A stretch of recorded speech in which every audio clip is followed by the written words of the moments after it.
Hey everybody, welcome to Geekoholics Anonymous, episode 285. I'm your host Rico, here with my co-host Cody. Dane. Cody and I get together once a week, talk about video games, TV, movies, and whatever the hell we like. Primarily video games, pretty much video games. Most of the time video games. Or also whatever the hell we like. Yeah. Not a lot of the hells to talk about this week. A lot of what the hell. Like what the hell is going on with the particular games and particular companies, but we'll get to that. We got the Game Awards last week that we missed. We'll catch up on that. Yeah, well, that's what happens when things happen the day after you record. So, Yeah, stupid Game Awards. Exactly. If you've never been here before, welcome. Thank you for tuning in. We are a podcast first and foremost. We try to ignore the chat, though we are streaming live on twitch.tv/Geekoholics every Wednesday when permitting Pacific time, 8 p.m. 8:30, sorry, plus or minus. Yes. But We've moved it because we were always late. We're primarily a podcast. You'll find us where all fine podcasts are distributed around the globe. Of course, we start the show off with our BS section, which we are knee-deep in. Get in some housekeeping. What you been playing? News section. Public service announcements and free for all. Housekeeping. Because I don't have any more BS to spit, unless you do. No. Join the Discord server, Geekoholics.com/Discord. That's our chat. That's our forum. That's our hangout. It's good times. Do it. Join it. You'll get notifications of when we record live. Notifications when the podcast goes live as well. And it's a, all-around good time. So do it. Also, remember to join our Win Whatever Game You Want contest, Christmas special extravaganza, whatever the hell you want to call it, contest. Geekoholics.com/contest. I updated the site. I updated the link. The contest is up. Nice. People quit breaking my balls. I'll probably pick a winner next week because I'm going to assume next week is going to probably be our last show for 2020, and we'll take a week off like we normally do for the holiday, I think. But why? I don't know, because we've just always... I'm going to be around. I guess technically this year no one's going anywhere or doing anything. We'll talk about it. We'll play it by ear. I ain't going to be fucking going anywhere, so... Every other year we've taken it off. If there is anything worth talking about, I don't know. We'll touch this again next week. Fair enough. But I think I'll pick the winner for the contest next week. Yeah, little Merry Christmas. Though the contest says it is running longer, just ignore that. Whenever you create these stupid contests, I think it gives it like 2 months or whatever. Some ridiculous like end date. And it's like, no. But it's not how we roll. Can't be bothered to change that. That's way too much work. I know. I end it when I want to end it. Do what I want. And then finally, for our housekeeping, use our creator code on Epic. Heck yeah. Creator code Geekoholics.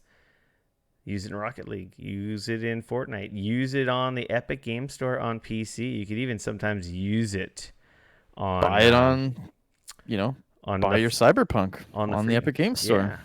You can even use it on some of the free games. Sometimes they let you enter the code. So, yes. Anyway, do that. Help support the show. And, of course, if you've got Amazon Prime, you've got Twitch Gaming, which also gives you a free Twitch subscription. And if you are watching this show and you have nothing better to do than waste your Twitch subscription on us, hey, we won't be... Sweet. We won't be upset with that. Feel free to throw that our way as well. Exactly. With all that out of the way, Dane, I think we can get into it. I think we can. What you been playing? I think we've both been playing the thing that everybody's been trying to play at least, which is, Cyberpunk 2077. Cyber Piggity Punk. Yeah,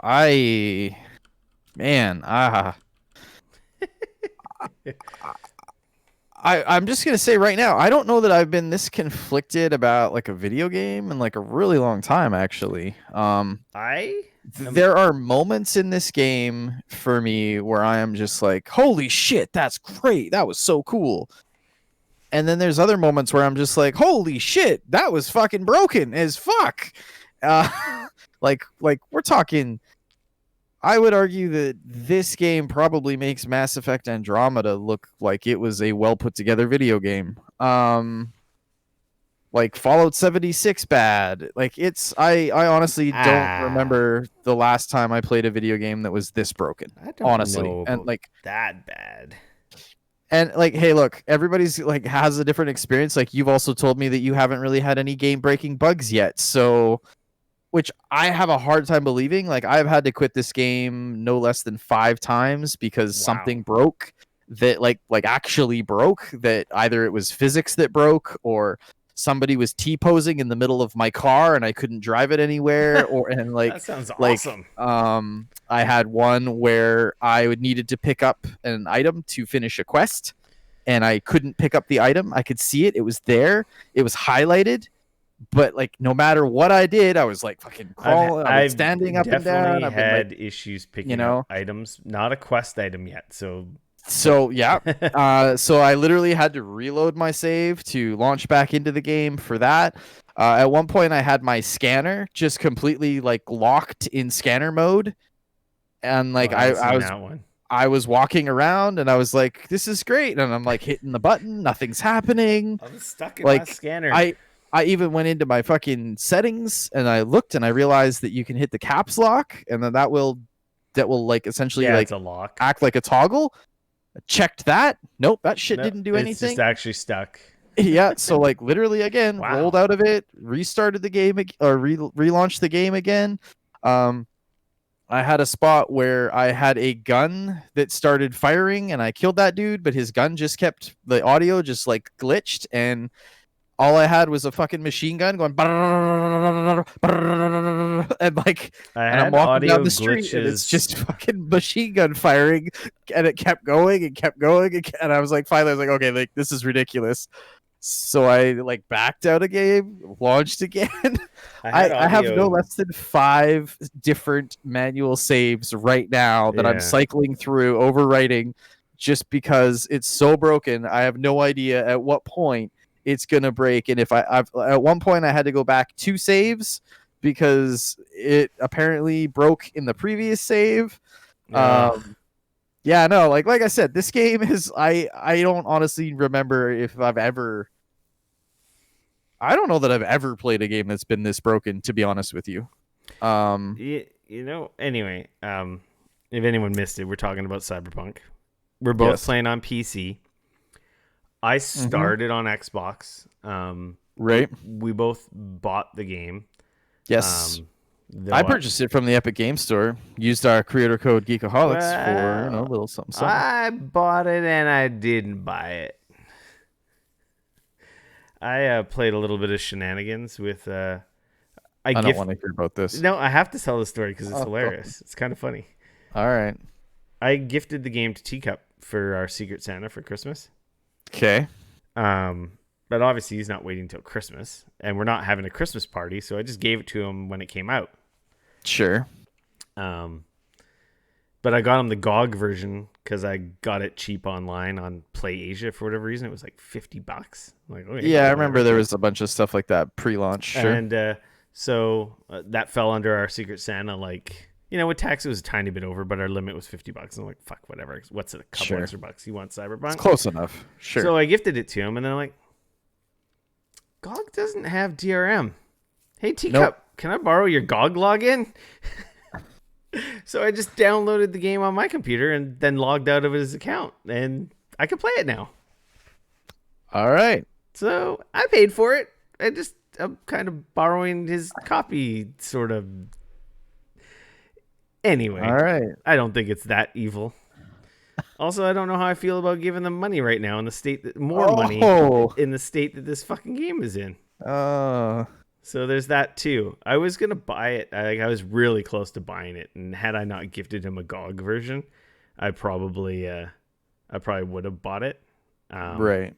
But I started on Xbox, which is was the copy that I did pay and buy for like months ago when I got the collector's edition of an Xbox. And I started there and I played about 10 hours.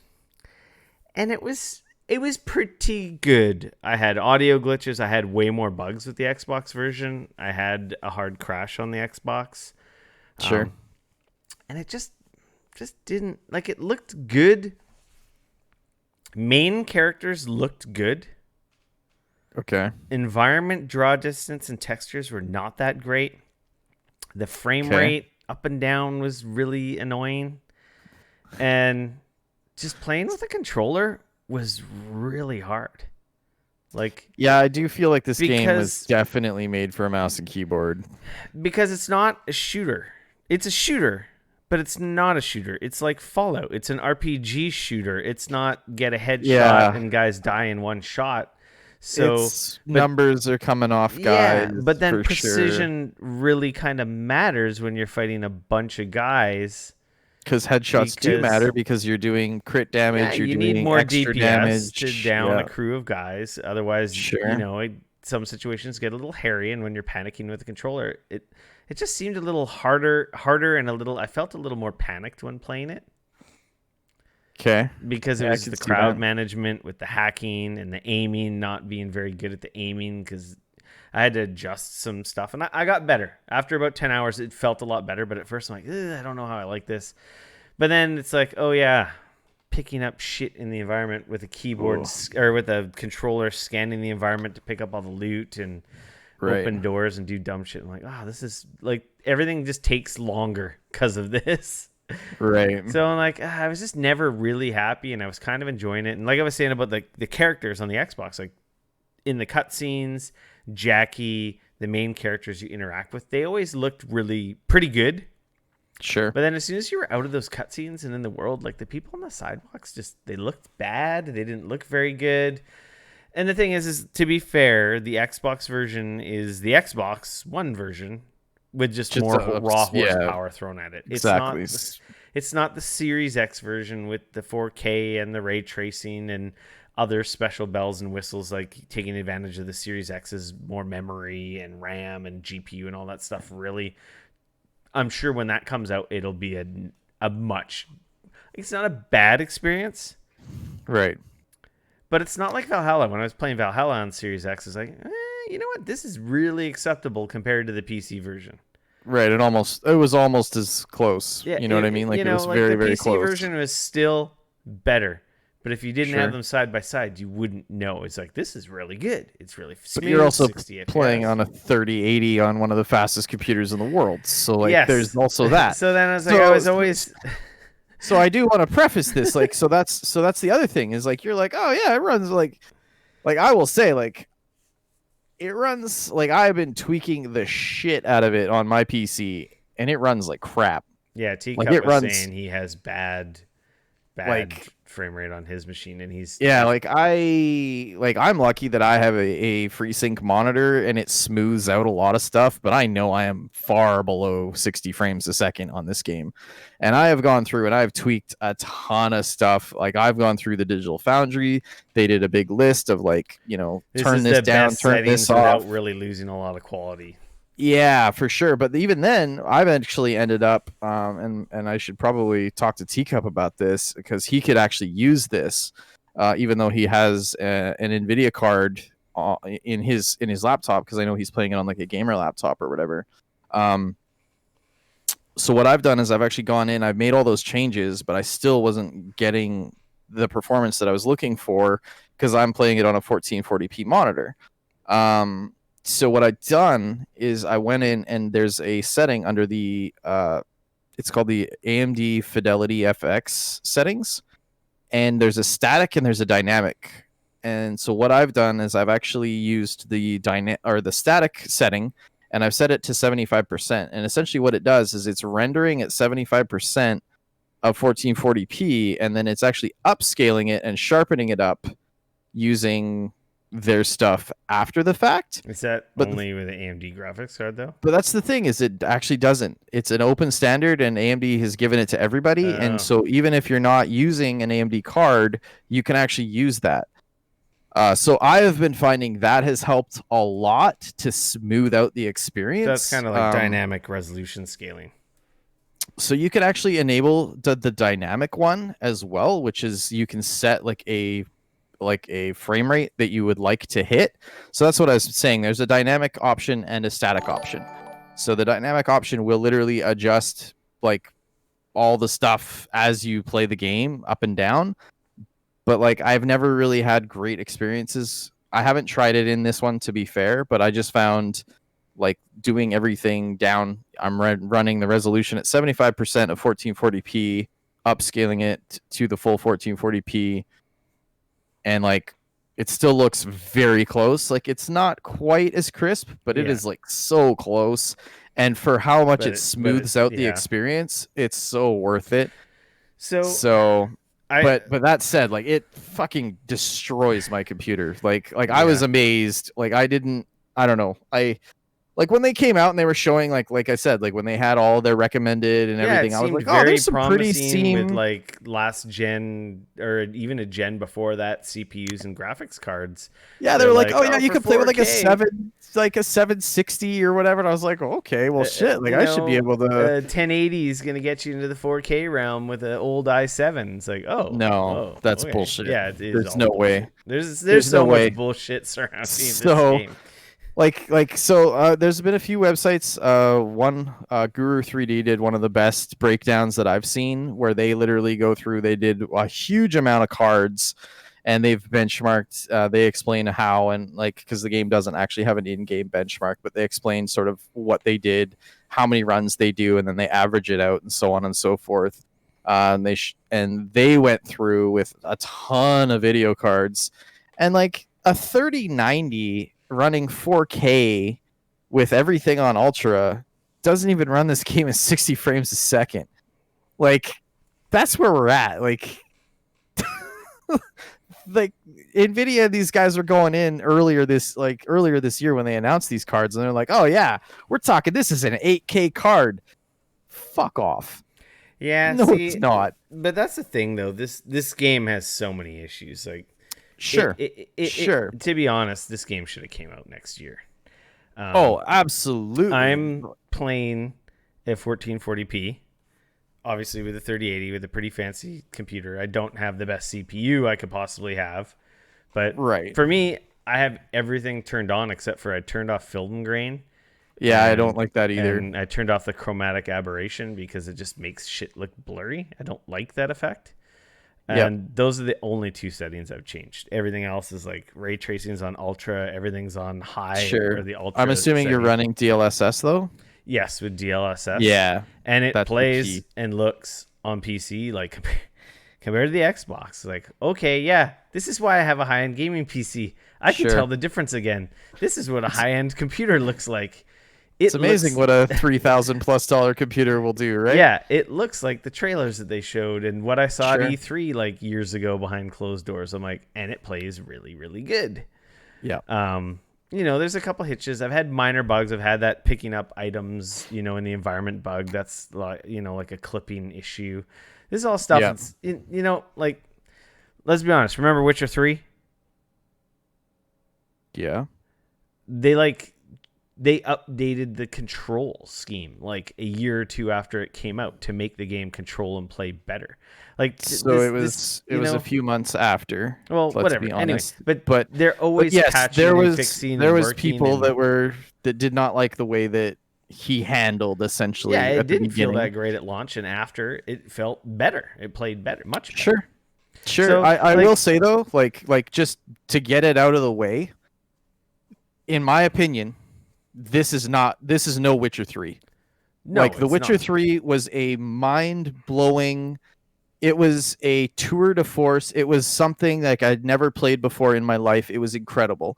The writing, the stories, the side story. Like they had side stories in that game that were better than some games full stories. Like that entire game, like there was nothing in The Witcher 3 felt like I was just doing some video game ass shit. It all felt like it was supposed to be there. It all felt like it had a reason to be there. It all felt like even all the side stories and stuff like that. Like it all felt like it was there for a reason. You know what I mean? Like I was going into a village and I was helping like kill a fucking monster and stuff. And I was like off into the world, like finding these like things. And like there was like such lore and depth and the writing and It was unprecedented. It was incredible. That's fair. But we also and I don't think that this is anywhere close to what that I don't think so either. But to be fair, that was Witcher 3, not Witcher 1. Right? So they had 3 games to iterate and get there. This is their CD. This is their Cyberpunk 1, right? Sure. So to be fair, but again, we're not talking about Cyberpunk 3 though. We're talking about Cyberpunk 1, and that's what's in front of us right now. Yeah. And so compared to Witcher 3 it's fair and it's not fair. Because I disagree with it's not fair, because it's absolutely fair. Well, that's their game that they launched. That's the game that they released. Like, that was their last game, of course. Like, but different world, established lore, established writing, established systems. They also spent the last 8 years going like, this was going to be bigger. This was going to be more incredible. This was going to be.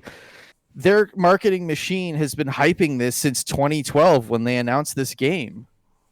Like, that's the thing that people forget. They fucking announced this game in 2012. They announced this game almost 2 years before they even launched The Witcher 3. Yeah, this game hadn't started then.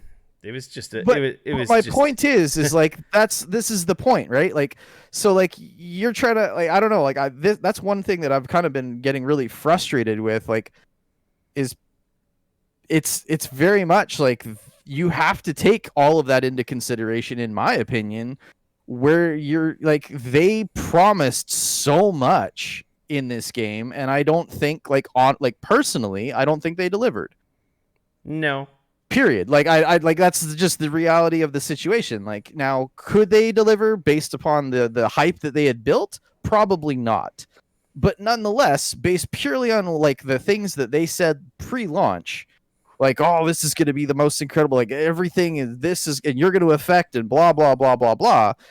And I honestly, like, I think the side story, like, most of the side missions are it's full. It's full of video game ass shit. Half of it I don't care about, does not seem to matter at all. It's very much just like, these are just side stories in a video game. Like, it's very much that. Like almost all of the side story stuff is like there are some of the actual side missions and some of the gigs that you do that are like based on characters that you're getting relationships with and stuff, and some of those are pretty good. Like, some of those, I will say, like, those are worth playing, and like, those have been like pretty good stories. But like, so much of the stuff that I'm just like seeing an icon on my map and I'm going over there and I'm doing, it's very much the like classic video game tropes. There's a group of guys here. I'm going to kill them. I'm going to unlock the box. I'm going to let the person leave. I'm going to help the cops. I'm going to get a little bit of money, or I'm going to get a little bit of street cred or whatever. It feels like super video game ass. Like I could skip 90% of it. It's there if I want it, and that's fair, right? It's like, it's the same thing with Spider-Man, right? Like, there's a ton of side shit you can do if you want, but most of it is It is all the video game ass. It's the same shit to fill up spots on a map. Totally. And like, I don't feel like yes, there was a ton of stuff in The Witcher 3, but it all felt like it had a purpose in a weird way. Like if that makes sense. Like, so yeah, I don't know. Like I like, initially when this game came out, I was seeing like these, it's a 10 and it's 9s and it's like all over the place. It's definitely not a 10. And then I saw, Kimmy over at GameSpot, she gave it like a 7, and I was like, huh, Kaylee, okay. you mean? Yeah, Kaylee, sorry. And I was like, okay, like, that seems to be quite, and then like, obviously there was a few other ones that were like closer to that. And like, honestly, in its current state right now, from what I've played, I'm 14 hours in, and again, well, I'll be happy to play more and check in a week or, whatever. But right now, I don't think her 7 is very far off of what I would give it, to be honest with you. Maybe a 7.5. I've played 30 hours. Sure. 10 on Xbox, and then I switched over to PC. And I got another 20 in PC. I'm way past where I am on the PC. I am I don't know about well into Act 2. Okay, yeah. What am I level? I think I just hit level 17 or 18, like player level, and like my streak cred, I just hit 25. Okay, yeah. I've been playing primarily with handguns. I just unlocked the Mantis Blades. Sweet. I've been playing quite a bit. The main story stuff and the main character stories, arcs and stuff, those are all great because those are the ones that are all very scripted. I'm finding that those are fun. Like the main story those are awesome. has hooked me, and I am interested. I do want to keep playing for that. You know what I mean? Like that like has definitely like what's the fuck's going on with this Johnny Silverhand shit, and like, you know, like I like so far I've been really enjoying the Keanu Reeves stuff. Like I think he did a really good job. Some of the writing is a little wonky with him, but I think maybe some of the like we wrote this and then it got translated to English. There might be a bit of a lost in translation there with some of it. It just feels a little weird. But overall, I think his performance, like he feels like he was there for it. It wasn't like a terrible phoned in Metal Gear Solid 5 style situation. Yeah. Like it seemed like he spent some time in that room and really gave a performance. Fucking bullshit. Phone it in a half a day kind of a thing. Like, like that all feels really good. And I am enjoying that when it's working. This game is that's the thing. That's the shitty thing about this game. It's a PC game. Like CD Projekt Red has always been a company that makes PC games first. And this game is a PC ass game, and playing it on a super high end PC. This game is a different beast. Visually, it's fucking amazing. Like like I said, playing on Series X was fine. But then when I play it on my PC, and it's like, holy fuck. Like, the difference is like night and it's... this is what next gen should look like. That still looks like... Oh, and like it will, right? Like, so, like that's the thing. Like, it will, or will it? Yeah. We don't know. It was supposed to launch working. They hid the console versions. Like, there's been so much fuckery with this game. So that's the other thing is like... I'm having a really hard time sort of getting my feeling. Like, it's funny. It's like I have thought about Cyberpunk so much since I started playing it when I'm not playing it. And it's not the same way that I thought about The Witcher 3, where The Witcher 3, it was like I wanted to be playing it and I was thinking about playing it and wanting to play it when I wasn't playing it. Cyberpunk, it's weird because it's like I'm not thinking about wanting to play it. It's not like I have this drive to run back to my PC and play more of it. Like I said, I am enjoying it. I will continue to play it, but it's like all of the other shit. It's like I think there's a pretty good game there, but like mixed with the bugs, mixed with the terrible messaging, mixed with the high expectation, mixed with the downright like just grossness of them like literally hiding what the PlayStation 4 and the Xbox One versions of this game look like and played like, and like all of it really wraps up. And I feel really bad for the devs because these guys are clearly fucking working their asses off to bring, to get this game out. And this is clearly, at least in my opinion, a upper management thing where there is no doubt in my mind that somebody at that company was saying, this is not ready. We need to push it again. And somebody was like, we've already pushed it 3 times. We're not going to fucking push it again. I don't care. We are getting this game out there.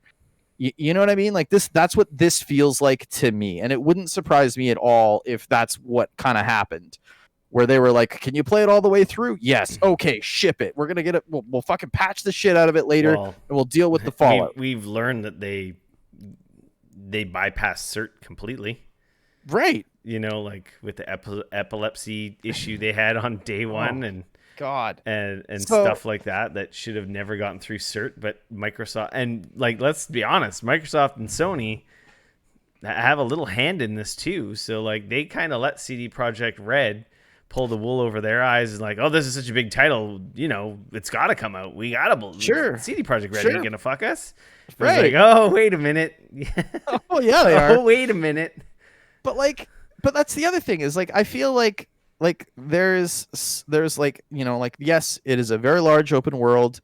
And at times it feels very like alive, and at times it feels very much like this is a fucking video game ass world that I'm playing in. I don't particularly find the shooting to be great. I will say that it is better than Fallout. I don't think that it's like if you're like the shooting in this is not, it's not Destiny, it's not anything like that good. Like it's serviceable for the story, but it doesn't make me want to run out and like shoot everything. I find the melee combat to be quite frank, I find the melee combat to be bad. Like it doesn't make me want to play the melee combat. There's a sort of a sub story where you go to these different fight clubs and you can like, get your boxing out and fight. And I've found that those are just not fun. One of the first ones you go to like has two guys fighting you, and like it's like it's yeah, and it's very like they're gonna fight you both at the same time, and I'm punching the one guy and now I'm getting punched from over. Like it wasn't a great, and it's very floaty and it's easy to lose track of where they are, and it's like honestly like not great. But like the whole intro and the storytelling and how they kind of suck you in and stuff like that, I think is killer. I think that as far as the actual kind of like every game like this is, it's a little bit, to be honest, this game reminds me a lot of Deus Ex. Like it is the closest thing to the original Deus Ex game that I've probably ever played, where it's very much like, okay, this is the thing you've got to do. Do you want to hack the doors and sneak in and stealth everybody out, or do you want to blow the door off the hinges and like go in guns blazing, or do you want to sneak in the vent and like, you know what I mean? Like it's very much, that's what they're trying to go for. Yeah, I find the stealth to be, for the most part, pretty bad. I was gonna say the stealth. Well, that's the thing. Is like we got to remember, you don't have a lot of perks built into any certain play style at this point. Sure. So yep. Where you are right now and where you are invested, totally 20 hours into the game with more perks into if you're playing all handguns or assault, or it's going to change. Your aim is going to get better. Your damage is going to get better. Your stealth is going to get better. But so that's the other thing I do I think that's a cool system that they've got in place right now. It is like Skyrim, where you use something and that skill goes up. That's I like that. I will say that much. I really like that system in games like this. The more you use something, the better you get at it. Not this like, okay, well, the more you know what I mean? Like it's so many games, it's like, oh, I'm just going to put that talent point there and I'm going to get better. It's like, no, in this, it's like if you use pistols lots, your pistol's going to go up. If you use assault rifles and submachine guns lots, your assault's going to go up. The base skill is going to go up, yeah. Right, and you're going to get better with handling it. The sway is going to be less. There's reasons and there's kind of perks to do that. The thing that I'm finding though is like, at least from what I can tell so far, it's like on one hand, the game, looking at the perk tree and everything else, the game kind of wants you to specialize like in an area and kind of focus. But I find that the game itself kind of doesn't reward you for focusing heavily. It almost, like from what I've seen so far, it seems like it wants you to kind of spread that out so that you could do different things. Like, for example, I know if you went heavy stealth, there's bosses in this game that you have to fight, like, which is, a similar problem that like the last Deus Ex game had, where if you spec hard into stealth and then you end up in a boss battle and you're like, great, I gotta fucking shoot this dude a bunch, and that's not what I've spec'd my character for. Yeah. So you know what I mean? So it's like you gotta kind of, it's, the game's funny like that. It's like it gives you all these options, but yet it also is like, but at the same time, you got to kind of do this thing over here, because otherwise you're going to a game that is all about customization. You can't change the way you look. Nope. After you start the game, you can change your gear, of course, which visually is represented, which is good. Unlike some other games. If you put the best shit on, you look like a fucking dork. Yeah, my character looks all right now, but my character looks so dumb. But the thing that drives booty shorts on, he's got army boots, he's got a stupid firefighter's hat. He's got a tank top on because that's all my highest level. So your guy looks like one of the members of the village people. Oh yeah, it looks so dumb. But like that's the best gear I have right now. My V looks pretty decent. That's surprising. But yes, there is some dumb gear that I'm not wearing that for 1 point more damage or defense. Totally. But like the other funny thing is that okay, you can't change the way you look, which is weird.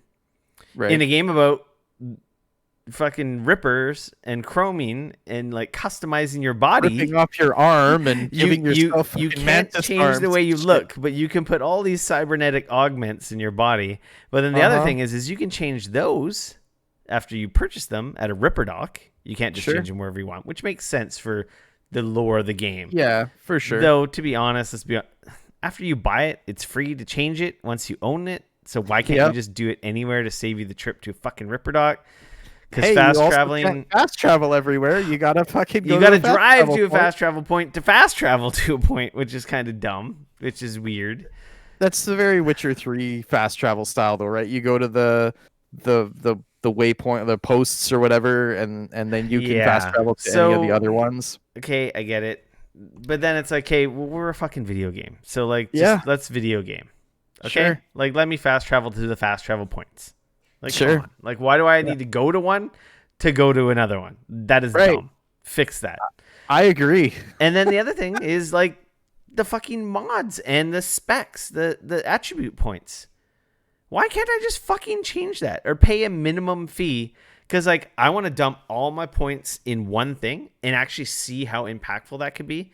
Because right now I'm kind of spread all over the place because I need this perk and I need this perk and I need this perk and I need this perk.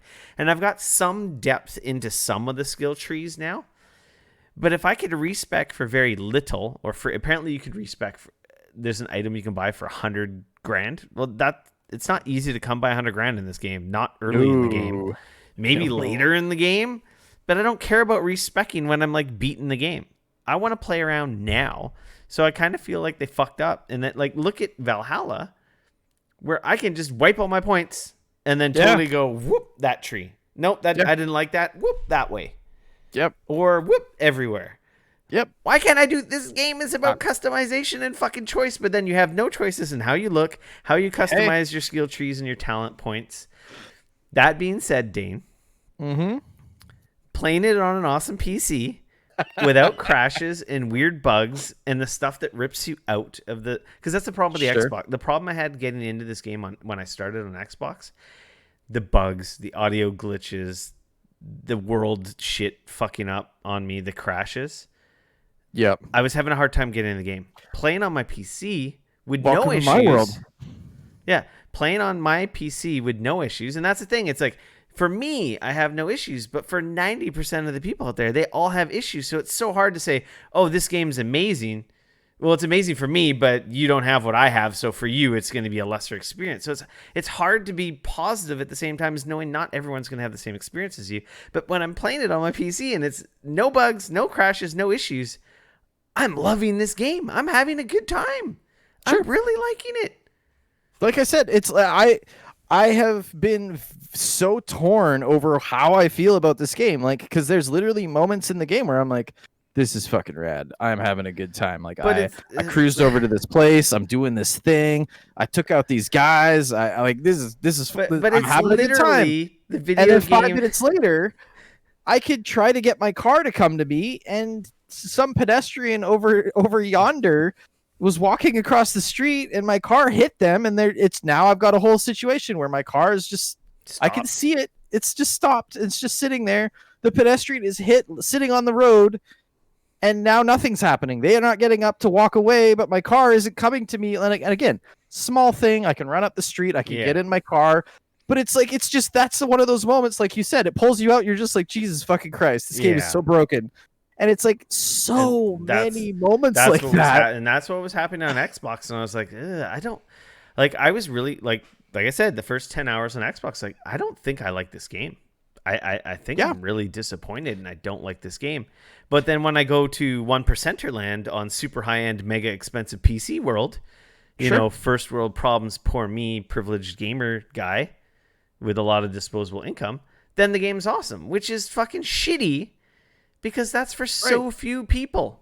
That's for the fucking influencers that fucking NVIDIA gave 3090s to. That's for the fucking people on CD Projekt's payroll who got the game early, who got special chairs and invites to their fucking events, who got free PCs from fucking Origin and all whatever. Like, that's not every gamer. That's so like I think this is going to be one of those games where two things. I think that CD Projekt Red is obviously, I think that obviously it's an open world game. I'm not going to say that they're going to get all the bugs out, but they're going to iron out 90% of these bugs, and it is going to be in 6 months or even a year from now, it's going to be a completely different experience. And I admit that, because like, that's just the way these things go. And especially with this studio, and like at least I'm hoping with their track record and their willingness to, support their game after the fact and so on and so forth. I like bug stuff down the road will more or less be taken care of. Yeah. That said, I think that there's some fairly fundamental problems in this game that I'm not sure if those are going to get ironed out. Like, are they actually going to implement a driver AI system? I don't know. You know what I mean? Like, yeah, which like they have in Watch Dogs Legion, which is like brilliant. Right. Just drive me to the fucking point. Sure. Or even just if I don't like in this game, if you park your car in the street, or I just wouldn't drive if I could fucking fast travel at all. So if you park your car or your motorbike in the middle of the street and you go away and you come back, there'll be a line of 20 cars behind your car, just all sitting there on the street. Yeah. And then if you've parked it properly,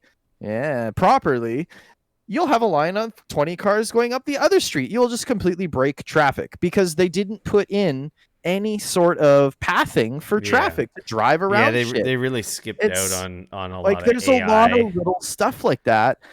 That like, and again, like, I don't know down the road, like, is that going to get implemented? I don't know. I feel like maybe. I feel like it will. Maybe it will. Maybe like with Witcher 3, they did like 16 free DLCs. They did the great expansion packs that they added for Witcher 3. Like, they got a track record of treating their customers right, though they have done a gargantuan like fucking ball drop fucking like bullshit moment with the launch, right? Like, sure, like, let's be honest, with the hiding the old last gen consoles performance, not being honest, very selective of who they gave review copies to, totally controlling the the communication and stuff. And I get it, they're a publicly traded company, they wanted to fucking manipulate the Metacritic scores for bonuses. They didn't want the 8 million, let's be honest, the 7 million copy pre-orders on last gen consoles that people would have canceled had they learned this game was a hot fucking mess, a week before release in the review embargoes. So like, there's a lot of things going on here. And then it's like, oh yeah, CD Projekt, we all loved you and you were a good guy, like good guy company. We love you. And it's like, oh yeah, you're just like the fucking rest of them. Like, for the most part, you had us fooled that you really gave a shit, but then you just demonstrated by like not doing just one or two fucking shiesty things. There was quite a few connivery type fucking decisions they made with the launch of this game. And not just the launch, but like leading up to, right? Like, it's all marketing. It's all like, that's the thing. Like, I feel like in a weird way they got away with a great big heist where they just like stole a bunch of people's money because like, hey guys, look over here, it's shiny, it's bright. Oh, this is what the game's gonna look like. Oh, this is what you get, motherfucker. Yeah, it looks. This is what the game looks like for a guy with fucking Secret Lab Cyberpunk chair and a 3090 we sent him. Woo, yeah. But like, not for you, not for you at home. But you have to pay the game. They didn't pay for the game, and we gave them the $5,000 PC. While they tell you the game's amazing and a 9 and a 10. But hey, sure, pre-order I feel now. Like this is one of those games though that like it's gonna be. I think that people are gonna look back on the people that gave this thing a 9 or like. Look, I'm not here to judge people's review scores because, like, I think that that's very much you have feelings about what you like about games and so on and so forth. But I have a sneaky suspicion that, like, and I've already seen this. This has already happened. Like, when GameSpot gave this a 7. There was people that were fucking livid. Like the game wasn't even out yet. They weren't able to play it. And they were just like, there was YouTube videos, there was scandal, there was people everywhere freaking out. Oh my God. Oh yeah, because the defense force who were in love with this game before they even played it, right? Right. And now we're already seeing people in forums going, I think she might have been right. Yeah. I think and like we've seen the flip on that like so fast. And it makes me wonder if a year from now people are going to look back and go like, Jesus Christ, I can't believe I gave Cyberpunk Did Kaylee say what kind of PC she played it on? Yeah, I think in her review she talks about like what she had.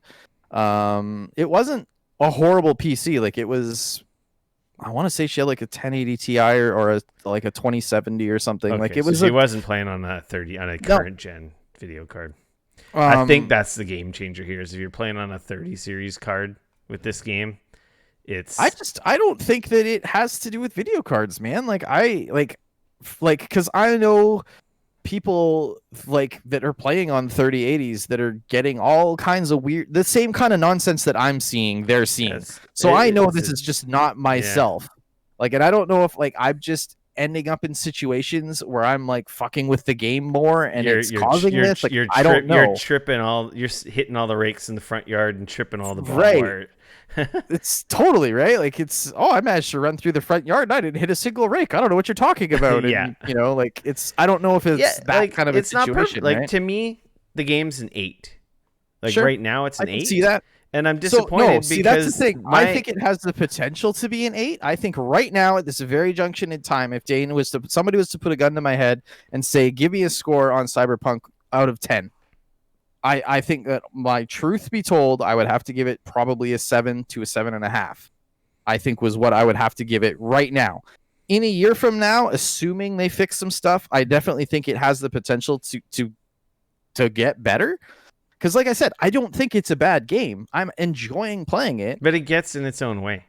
But so many things. Yeah, I'm just like... Because that's the thing. As soon as you have a bug, it rips you right out. Yep. And like I said, I have 5 saves that I'm cycling through because I don't know when I'm going to have to. When you're going to trip the next. That's the thing. Yeah. This game has broken my trust. Like, and I think that I don't think that I am alone in feeling this way. Like I loved The Witcher 3. Like it was my game of the year in 2015. I went back. I managed to finish it earlier this year. Like the year it came out was my game of the year. You know what I mean? Like I had to make sure I finished it. I loved it. I finished it and I still think it holds up. Like it's incredible. And like, so my trust with CD Projekt was like, I'd played some of their previous Witcher games. I maybe hadn't finished them, but they were all like incredible games for their times, in my opinion. And then 3 was just like they hit their stride. Yeah, it's a culmination of like everything they learned, and but like also video games and technology and so on and so forth, right? So when they were showing off Cyberpunk for the last 8 years, on and off, and like this is from us, and this is what we got. Truly, the last 3 years, but still, dude, they showed that fucking video at E3 2012. Yeah, that was a teaser, and they didn't show anything else until 3 years ago. Sure. I'm just saying, though, it wasn't, That was an FMV, like... Yeah, it was a cool fucking cutscene. It got everybody hyped, right? It did exactly what they wanted. What they showed in 2017, behind closed doors, is essentially the intro of the game, is the start of the game. It's like all that stuff. So it's like, that's there. That's in the game. But it's disappointing because, our expectations was to be this amazing, refined, polished fucking experience that, that we've kind of got used to from them. Though, to be honest, Witcher 3 is not without its own bugs and glitchiness and weirdness as well. But like I said, I understand in general. Exactly. Right? It's an open world game. There's going to be some weirdness. I get a lot of reminders. Like when I was playing this, I honestly felt like... I was having Fallout flashbacks and Skyrim flashbacks. Like I was having some Bethesda open world jank flashbacks, but it's like, oh, this is a different game though. But like, I think Jeff Gertzman put it. It was very interesting. He posted like the pre-launch patch. He had tons of in-game bugs, like more so than now. But a lot of them were, like you said, those funny sort of Skyrim style. It was jankiness. None of it was game breaking. It was kind of that funny, janky, like, you bumped into something and it flies across the room. Weird physics like, shit. Like stuff like that. But then they launched the game and they released the day one patch and so on and so forth. And then it was like all those kind of funny stuff stopped being in the game. But the bugs that he was coming across were like game breaking and actually like a problem. Yeah. Like I need to now reload my game and hope that it's fixed it type of stuff. Right. Which is not funny anymore. That shit's annoying. When I'm playing along and all of a sudden, like, I need to pick up the thing, but I can't because I'm looking at it, I'm highlighting it, and I'm like, motherfucker. And I find now I got to reload the game. That sucks. I find the hacking is a little cumbersome. Like, I don't feel like it's as intuitive as it could be. Like, I feel like it slows down the flow of combat, and it's just like it doesn't necessarily feel bad, but it doesn't feel good or awesome pulling off hacks on enemies. It's just like I'm just doing the thing because I may as well do it so I can use my, my cyber deck points and build up my quick hacking ability skill and use it.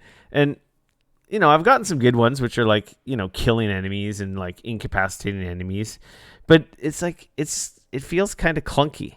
It was especially clunky. It was absolutely clunky on a controller. So it's like like that. I feel like some of the gameplay can use some more refine. This game shouldn't have came out. Is the bottom line? No, yes, absolutely. This game. The bottom line is this game should have came out 6 months in it should have came out next spring or next summer. Yeah. And they shouldn't have done the small delays, and they should have known that the pandemic really impacted their bug crunching ability. And I don't know whose fault it is or whose head should be on the chopping block. Like Dane, you said earlier, yes, the game is playable. You can go from A to B. But like, why would you release something from A to B that is like a 7 or an 8 when if you just took 6 months, it would be your universal 9s and 10s? And people wouldn't be fucking screaming and upset or demanding refunds like they are now. Like, it sucks. So it's very disappointing in that regard. So it's like, yeah, it's like, I love it. Like, I'm loving the game and I'm having a really good time, but then there's all this fucking weight with it too. Yeah. And it's really hard. Totally. Like, I have coworkers who've been asking me like, oh, Rico, how's Cyberpunk? Oh, same. And it's like, well, it's awesome for me, but I have a almost $5,000 computer. You have a last-gen console. Like, I can't recommend this game to you. Yeah, no, like the people. Oh, but it looks awesome. I'm like, yeah, but it's awesome for me, but not for you on that technology. Yeah, no, the people that that I know have say a PS4 or an Xbox One, and they not the pro version. None of my coworkers are in it. Like, they're all gamers. Sure. But like, I think I'm the only person who has a PS5 and a Series X, let alone a fucking 3080. I have coworkers who are asking me like, how the fuck did you get a 3080? I'm like, yeah, because I'm awesome. That's why. But still, it's like they're begging me to help them. I'm like, well, I can't fucking help you. Like, they don't exist. Don't even get me started on this whole thing. Yeah. But like, so that's the thing. It's like, fuck, like this game's awesome if you have the right setup and you're privileged and you're fucking really lucky. But if you're the majority of people, the majority of people aren't that. Yeah. You know? And I've told some people that have asked me about it because they know I do a video game podcast, and they ask, they know I know the new stuff and whatever, and they're like, oh man, I hear this new Cyberpunk is crazy, and I'm like, look, like it's cool. It does some really neat things. I'm really enjoying aspects of it, but like straight up, if you only have a PS4 or an Xbox, don't buy this yet. It is not. On those consoles, it is a bad experience. I don't know if it will ever be a good experience on those consoles. Like an awesome experience. It'll be an acceptable experience, but that's the thing. It's like, it's kind of, maybe are we like just getting into the DVD Blu-ray thing? It's like, well, if you can't tell the difference, you're one of those people who can't tell the difference between a DVD and a Blu-ray. It's okay for you. Okay, you're not as picky as we are. Sure, but like, it's not that it just doesn't look as good as it doesn't. It's less stable, and it definitely doesn't run as well in those. It's even has more issues. The loads are really long. Like there's a lot of things. Like I would honestly just tell somebody, just go look at some YouTube videos of what the PlayStation 4 or the Xbox One version looks like, and if that seems fine for you, then by all means have at her. Yeah. Like, you know, the driving around and the texture popping being like, oh, that's a whole thing. If you really want to play this game right now, go to the bank, go to the teller, withdraw your maximum weekly limit, put a bag under the machine to fill up with all the money that's going to fly in it. Take that bag down to Memory Express, plonk it on the counter, say, build me a high-end PC, and then you say, yeah, we don't have any parts to do that, so sorry. So you can't even fucking easily go to the store, even if you had the money to buy a high-end PC right now. You can't. So there's actually another option. And for some people, I actually think it's a great option. I still think the game is buggy and everything that I've said so far stands. But the other option is to just go to Google Stadia and buy yourself a Stadia subscription and play it that way too. It's surprisingly good on Stadia. It's at least as good of an experience as playing it on a PlayStation 5 or an Xbox Series X, except that, you know, assuming your internet is fast enough. I guess technically on a computer you could still use mouse and keyboard, right? And you could play with a mouse and keyboard the way God intended. That's true. And I've watched a bunch of videos. But you have to buy it on Steam. You do have to buy it. You do have to buy it. I'm not saying you don't. You tried buying it this weekend, didn't you? I technically did buy it, and then I take it back because you wanted that bundle that kind of. I wanted the bundle with the stuff because I was just going to give that away and they sold out in Canada. They were still available in other countries, but not in Canada. So that would have been a really interesting experiment. But that's the thing. Like I've looked it up because I was curious. I was like, so, you know, and it's definitely running at a higher resolution. It's definitely running at a better frame rate than it is on, you know, like I said, it's a very comparable experience to running it on a decent PC. You know, it does not have crazy ray tracing and stuff like that. But my point is honestly, for a lot of people, that would honestly be a better way to play this game than on your base PS4 or your base Xbox One. Yeah. So I think I'm done talking about Cyberpunk. We had some Cyberpunk stories in the news, which I've removed because I don't really want to fucking talk about it anymore. They did we already went over. They did some shitty moves. They fucking lied. The game runs like shit. They told everyone, oh, if you're not happy, go get a refund. And then the refunds have been like, well, Sony's not letting me get a refund, and Xbox is not. And then there's the whole debacle about the refunds because they didn't tell anyone that they were going to publicly go out there and fucking hang refunds on Sony and Xbox's shoulders. And then they had all their stock investors and they had an impromptu conference call, and they were like, what the fuck are you doing telling people to go get refunds? And so then their stock dropped 20% and cost them $1 billion in stock value. You know, all things aside, they did set the record as the fastest selling PC game ever. This is true. Quickly dethroning Shadowlands from the week before, basically. Yes. Because let's be honest, we just finished spending the last 45 minutes talking about this game is meant to be played on a fucking PC. So yeah, good on you. See, I can't wait to see this game all fixed up in 6 months. I don't know. See, now that I've played a bunch of it, I feel like I might go. But the thing is, they're not gonna have a patch till January, February. They said they were gonna have 2 big patches, one in January and one in February. Sure. How big? We don't know. Should I stop playing now and wait instead of invest? But I want to go back. I'm kind of worried I won't pick it up. That's the thing I'm worried about. I'm worried if I stop playing now, I'm gonna get into other things and I might not pick it up again. We got other games coming in January. We got other games coming in February. You know what I mean? And I don't know, at least right now, I've said, I am enjoying a lot of aspects of it, but it has definitely not hooked me the same way that The Witcher has. Yeah. It wasn't hooking, like I said, it wasn't hooking me on Xbox, and I was like, I don't like this game. And then when I instantly went to my PC where it was actually playable, and I'm like, okay. Well, I can't believe you tried to play this game with a controller to start with. So well, it was free, right? I didn't want to spend any money on the fucking game as fucking attested to, I had a copy that I paid for already. Yeah. I had a really hard time going, I can't really justify buying another one. It. I want to justify having my Series X. Maybe this is, I've been playing Valhalla there, which has been fantastic. And then this was like, not so fantastic. And I'm like, oh yeah, this is a video game console, not my awesome PC. I wonder what it's like on PC. And I'm happy I made that decision and, finally did check it out on PC because, fuck, that's the way to play this game. That's the only way to play this game right now. Moving along. Yeah. Let's get into some news. The news. All the announcements from the Game Awards. We are not going to go over all the announcements from the Game Awards. No, we are not. Partly because... Did you watch the Game Awards? I did not. Okay. That came on. I was still at work. Like that was the worst possible timing ever for me. I think it was 4:00. It started. Yeah, they did the pre-show at started the pre-show at 3 or 3:30, and then it started at 4 and ran for another hour or two. I think it was 2 hours. Maybe I wasn't even home by the time this thing was over. I was making dinner, doing stuff around the house. I had it streaming on my phone with me walking around the house, doing errands, making dinner. Sure. So I was watching it, not watching it. Oh, that's neat.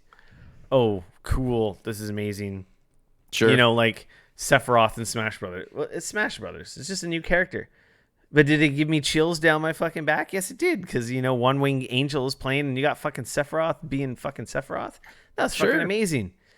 But probably the best announcement of the whole thing. And it's for a 2-year-old game. And it's just a character. It's not even like a new game. I just found myself going eye rolling because it was a lot of FMV for shit we're probably never going to see that gets us into this exact fucking hype cycle. That is why Cyberpunk is such a fucking disaster because everyone sees these fucking 3-year out, 4, 5, 6-year out FMVs. They get you excited about a new Mass Effect, the fucking Dragon Age. Fuck, you've been teasing Mass Effect for fucking 2 years. You've been teasing Dragon Age for 3 or 4 fucking years. Fuck this bullshit. We want to see the fucking games. But I think the problem is that, like you said, I don't think there's anything to show. There is nothing to show, so don't fucking show it, Jeff. Don't show it, EA, trying to save your fucking face, trying to save face on BioWare. If anything, I was watching the Game Awards, and, it's great, and last year was awesome. I think the last year before was awesome. I really thought this year was just you're just contributing to the problem. Showing these bullshit bull shots, these FMVs. We got to stop doing this. Okay, a teaser, sure. But you can't show me a teaser 3 years in a fucking row. BioWare, EA, whoever the fuck you are. Show me a teaser once. Get me hyped 3 years from when the game's going to come out, and that's way too far out. Get me hyped a year. Yeah. I mean, I don't mind it when they say when they do the whole look, like a teaser reveal. Sure. Look, we're building this. We're still a long ways off. You're probably not going to see anything else from us for 3 or 4 years. I don't mind that. I'm like, okay, cool. Yes, that's what they're working on. Teaser. Go off, make the game. Yeah, don't come back to me until you actually have something. Every year with adding 5 seconds to the fucking teaser trailer. No. Or giving me a new teaser trailer. When you come back, show me something substantial. I'm not going to lie. I laughed. I watched this. So they announced the new Perfect Dark game, which cool. From the new studio that Xbox, Microsoft built in Santa Monica called The Initiative, which is, we'd heard rumors that was what this studio was working on. And now apparently turns out that is in fact what they are working on.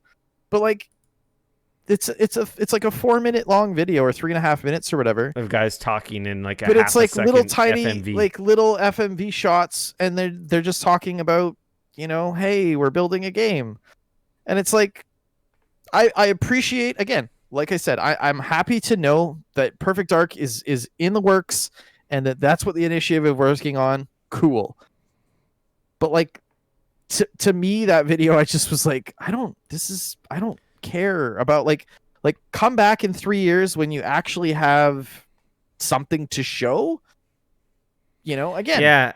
That's the thing is I had a lot of eye rolls oh sweet, cool, an FMV for something that may or may never come out or will be a dumpster fire. I'm not gonna get excited about this shit anymore.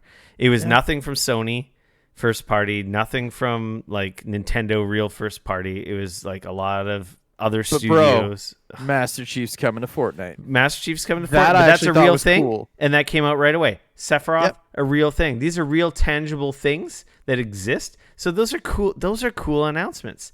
Sure. But teasers for Dragon Age, teasers for Mass Effect. No, stop it.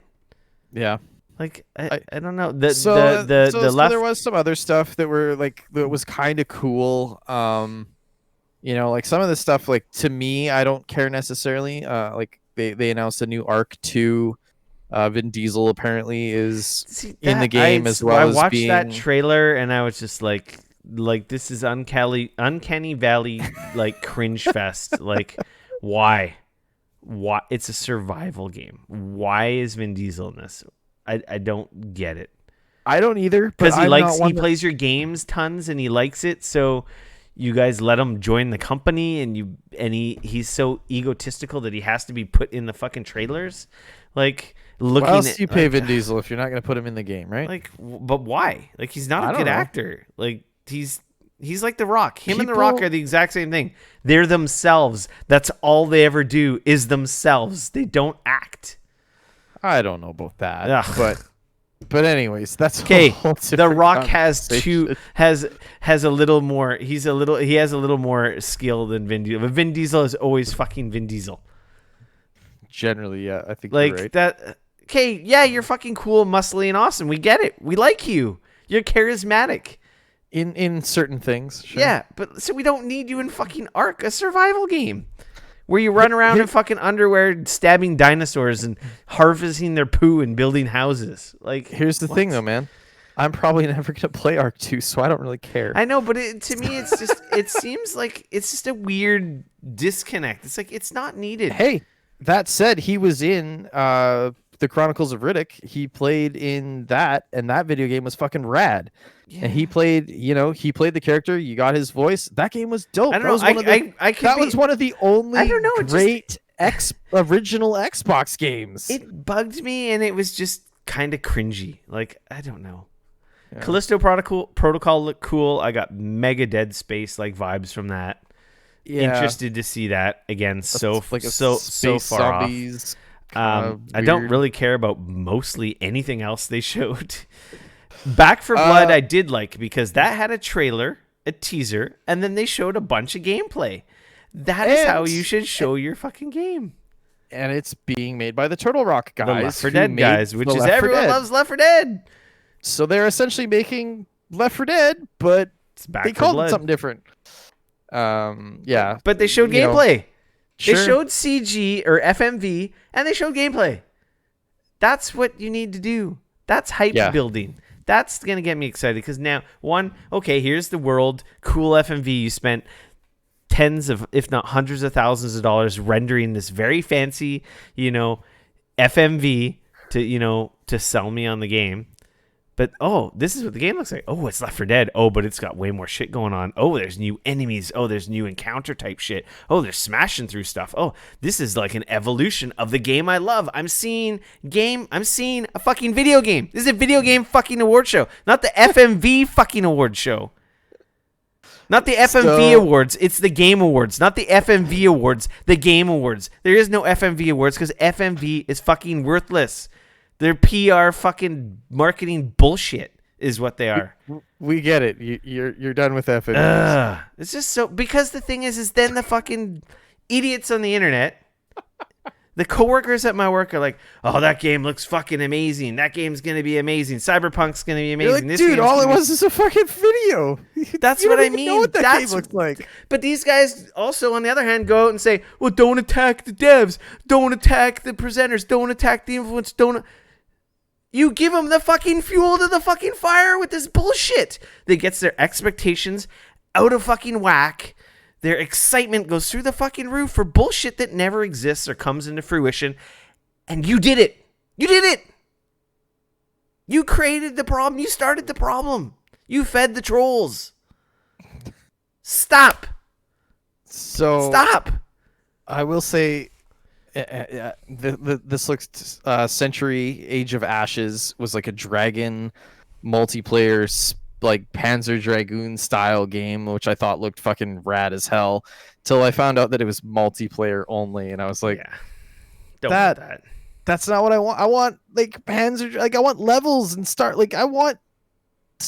which is too bad because it looks cool as hell. I think it looks really rad, but and then I found out it was a multiplayer like dogfight style combat shooter, and I was like, I'm so less interested in that now. Yeah, which is unfortunate. Returnal looks neat. They showed fancy FMV, but they showed a lot of game. There's a lot of gameplay here. Yeah, lots of FMV. Actually, there's less FMV and a lot more gameplay. Like these guys from House Marquee. So those are the Resogun guys. These guys, this was showed off at the PlayStation 5 like launch trailer at the PS5 show. It's that sort of Groundhog Day esque die, rinse, repeat sort of a thing. Yeah. I'll be super curious. It looks interesting. I haven't really. It's like a third person shooter style game. I'm really curious like what the hook is, you know what I mean? Like, is it just like when you die you start over? Like, is it just run bait? Like, you know what I mean? Like, I'll be kind of curious. Yeah. I don't. So I'm interested, but it's like, and then really, I kind of tuned out for most of the rest of the stuff. I don't care about Fall Guys stuff. Like, cool new Fall Guys stuff. Like, this is all stuff that to me the Game Awards should be. I don't know. I will say, one of the other games, the majority of the time I was angry watching the thing, and disappointed at like everything they showed. Yeah, now you know how I felt watching like most of the like stuff this year. Yeah, essentially. Yeah, you caught on to this earlier than I did. Yeah, I absolutely did. I finally caught up to you. Like, hey, I'm kind of sick of this bullshit. Yes, that was me watching the fucking Ubisoft shit earlier this year, watching like, so much of this stuff earlier in the year. And I was just like, every single time there's like a new fucking, Ruined King, a League of Legends story. This is the same guys. This is from Airship Syndicate, which is the same guys that did the Battle Chasers game. Which actually cut. Fucking Battle Chasers is dope. This is their League of Legends game. This is their League of Legends game, but it looks like they're like using the same. It's literally Battle Chasers with League of Legends characters. It's like crazy. No, it absolutely is. They're totally using the same battle style. It's an RPG. It's gonna be turn based. It looks great, and I love the art style. Yeah, it does look pretty cool. It's Battle Chasers League. Totally. League Chasers. Yep. I swear it is. I swear, even some of these characters look like they're literally straight pulled out of fucking Battle Chasers. They're all League characters. Well, not Battle Chasers, but they're all League. But these characters in here are from League. Yeah, I'm talking about like the enemies and stuff. Oh, like random, maybe. Yeah. So I like League. It's too bad it's so fucking toxic. Yeah. They have a cool world, cool characters, very good character design. Yeah. Too bad it's that was I thought was cool because they announced that game, but they hadn't showed off any gameplay, and that was actually gameplay that they showed off, which was cool. No, if you like Battle Chasers, and now if you like League, it's like, well, it's that game with League. Yeah, exactly. Good for those guys, man. Pretty awesome. It does. Yeah, it does look cool. But yeah, so there was a couple interesting things. Yeah, there was some neat things, but like most of it was just like teasers and like BS that like I can't get excited about. I'm not gonna let myself get excited about because we've been lied to and let down so much, especially by, of all people, fucking EA and BioWare. They don't deserve any benefit of the fucking doubt. No, right now their trust is at an all-time low. They need to earn my trust. And throwing and showing teasers to like franchises that people like hold like so beloved close to their heart. I think it's mean. I think it's mean-spirited. I don't think they should do it because they already did this last year and the year before. We need to be seeing these games, or if these games aren't ready to be shown, just stop showing them. Stop talking about them. Stop building up expectations for something that, like, ugh. Yeah. Like, yeah. I will say, like, me 6 months ago. Fuck. Anyway, so the Game Awards they weren't terrible, but they weren't. I was disappointed, and I didn't walk away from it like, oh, awesome, that was amazing. Whereas last year, I feel like there was a couple announcements like, yeah, that's fucking awesome. Yeah. And I was a lot more excited. And it could be a combination of pandemic. It could be a combination of me being sick and tired of all the bullshit, which, Or it could be a combination of both. Yeah. That's it for the Game Awards. I don't know how you guys felt about it. You obviously feel free to share your impressions on the Discord. We had a live chat going, and to be honest, I think the fucking Sephiroth was like the most exciting part of the whole show for everyone there as well. Skipping the next story, we already talked about Cyberpunk setting records. But so EA swoops in to buy Codemasters from Take-Two for $1.2 billion. So like this was a story like what, a week, 2 weeks ago, where we talked about Take-Two was going to buy Codemasters, and apparently EA decided that no, we want Codemasters, and we will pay $1.2 billion instead of $890 million. And so they have now swooped in and said they're gonna do that. So Codemasters like, yeah, okay, yeah. So I'll be curious if obviously if Take-Two decides that they want to try and do a counter offer, like is this going to start a bidding war for Codemasters? Like I have no idea. This story was from Games Beat by Dean Takahashi. It's, I guess Codemasters has been one of those studios that's just been plugging along, making decent. Well, they stopped. So like the thing was, is Codemasters like a few years ago, like they have tons of franchises. They have like a ton of back catalog and so on and so forth. But a few years ago, they said like at some point they were like, look, we're going to become a racing studio. We're going to launch and we're going to sell racing games.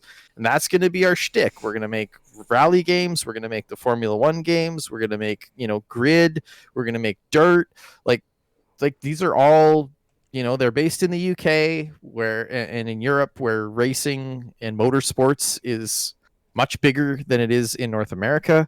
At least everything that's not NASCAR. Yeah, and even NASCAR is not that popular in the grand scheme of things. Well, in the US it is. Even in the US, it's not that popular. I don't know about that, but okay. Yeah, you look at... Anyways, so EA and Codemasters have now decided that that's what they're going to do. It's just funny because, like I said, Take-Two was going to buy them for $890 million. That's the thing. Take-Two and EA, very sequelized yearly franchise type companies, right? Sports games, yearly rotation. Yep. Selling card packs, selling bullshit. Yep. Repeatable, rinse and repeat business practice. It's just fucking the same game every year. F1 2020, Dirt 2020, fucking Grid 2020. Like, obviously, is EA just bought in this just basically to just expand their racing franchises? Are they going? Think they're going to make these guys make Need for Speed and their franchises, or just keep them running on the sequelized, yearly pumping out these games? First of all, the only game that Codemasters right now I would say is kind of serialized would be the Formula One game, right? Yeah, like that. Which that is game what is EA coming out every year. EA would be buying into that. Like that matches their business, right? For sure.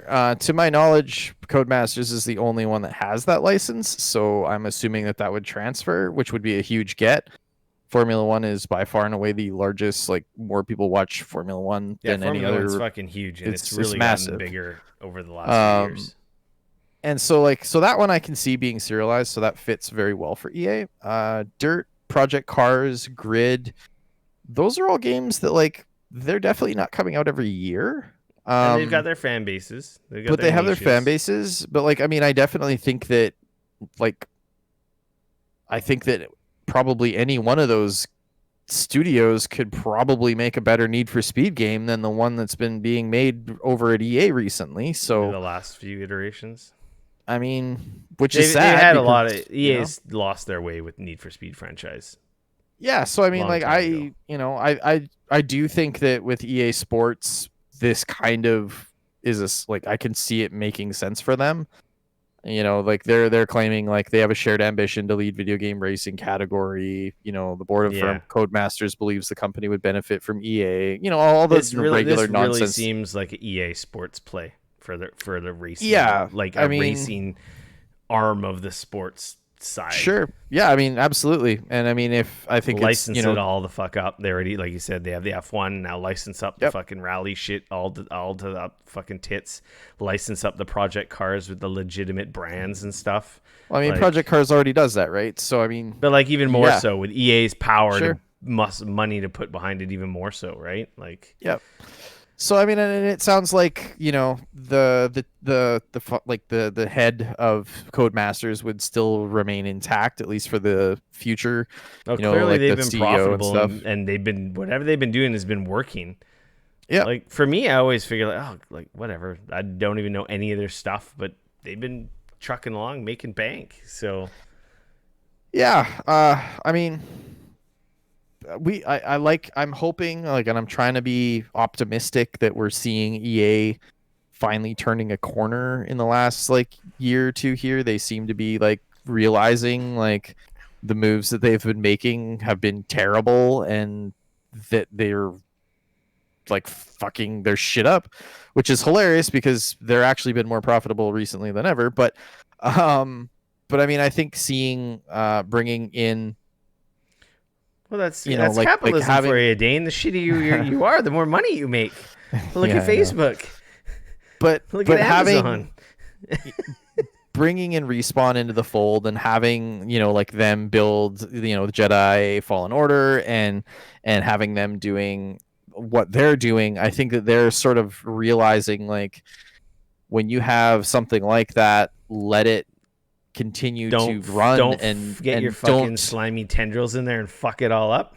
Well, I don't even mean like that. I just mean like instead of forcing them to run on your Frostbite engine, allow them to keep building games on Unreal. Like, you know what I mean? Like, yeah. Like, why kind of mess and fuck around with that shit? Because like, you know what I mean? Counters, Dane. Well, no, and I think it's this more is the point. We have an engine we paid for. Why are those guys paying another company for their engine when we own an engine? This will save us 10 times, 20 times, 50, 60 million. You can't let me see this all these calculations. Everyone use Frostbite. It saves us lots of money. Except that it doesn't. But anyways, no, but that guy's gone. Because no one goes back and does that math on the actual cost of fucking everything up. Of development, yeah. right? But the thing is like, thing. That guy's gone now, thank God. And so like, but we are starting to see sort of EA seemingly turning a bit of a corner here, going like, shit, like what we're doing is not working. And we're putting our games back on Steam. We're not going to do everything through Origin. You know, like we're starting, I feel, and I mean, hey, who knows? They could turn around and smack me in the face in 6 months and I'd be like, fuck, apparently EA is You're giving them the benefit of the doubt by seeing some small signals here that they are trying to right the ship and do things better. Exactly. And I think that at least with Codemasters, I do think it makes sense. I can understand why they would want to add that to their, to their portfolio and their roster. Like, I think that makes sense. So I'll be curious. I'll be serious. I wonder if Take-Two will come back with a counteroffer. Is that's too late? Take-Two said in a statement that it is considering what next steps to take. So who knows? Maybe they'll counteroffer with more money or stock, or who knows? I don't know. It's definitely, I don't think, a done deal. Obviously, EA would like to think so because they announced that they're buying them. But who knows? So we will see.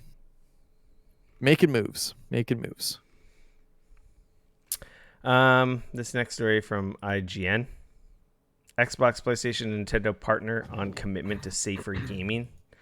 This story from Adam Bankhurst, originally posted on the Xbox Wire. Makes sense because Xbox are the software guys. Basically, Sony, Nintendo, and Microsoft with this more cross-platform kind of future that we actually cross-gaming, cross-platform future that we exist in now. They've just all come to agreement on working on ways to, multidisciplinary approach to keeping gaming safe for everyone of all ages, because everyone games. It's an all ages thing, and ways to empower players, help control experiences, keeping communities safer, responsibility, holding them accountable for keeping a platform safe. It's a big article. I'm not going to go through all of it, but the three big guys are on the same page and they're going to be working together to make things better for online gaming, which is great. I think it's smart. Toxic gamers suck. If you're a piece of shit, go play by yourself. No, nobody wants to play with you.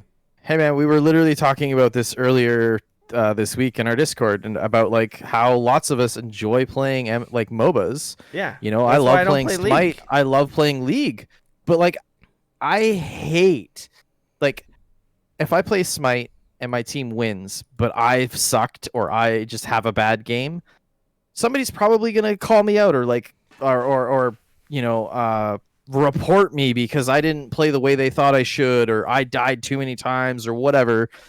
And like, you're not at home all day long, unemployed, playing for 8 hours a day. Why do you suck at this game?